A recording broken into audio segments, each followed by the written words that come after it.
time for Thought for the Day. The speaker this morning, the Right Reverend Dr. David Walker, who is the Bishop of Manchester. Good morning.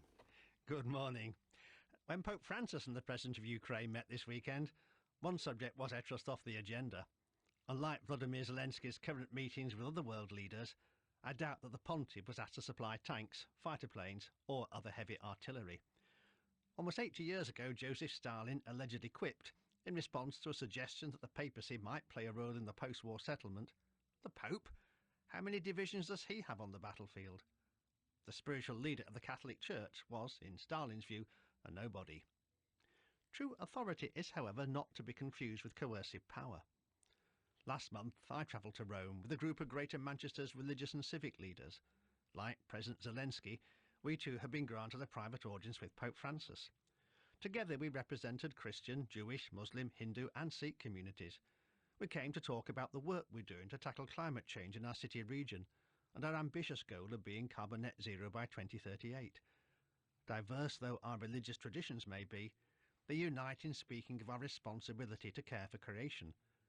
We came to Rome because, although we lack formal power to achieve our ambitions, we want to exercise moral leadership, and saw in Pope Francis one who was already doing so. Distinguishing power and leadership matters deeply. The Christian Gospels tell how Jesus, a carpenter's son with no formal education, spoke with an authority that people immediately recognised, a sharp contrast from those they knew who held formal positions and powers. We ascribe moral leadership to those in whom we find it. It can never be grabbed. We may disagree, perhaps profoundly, as to who possesses it, and may find it in unexpected people. On the surface it can be confused with the personal charisma exercised by leaders of religious cults or charming populist politicians. But for me, authentic moral leadership and authority cannot exist apart from integrity and humility. These are the soil within which it takes root and grows, often long years before any flower blooms. Those who wish to lead must seek these virtues more than they yearn for success.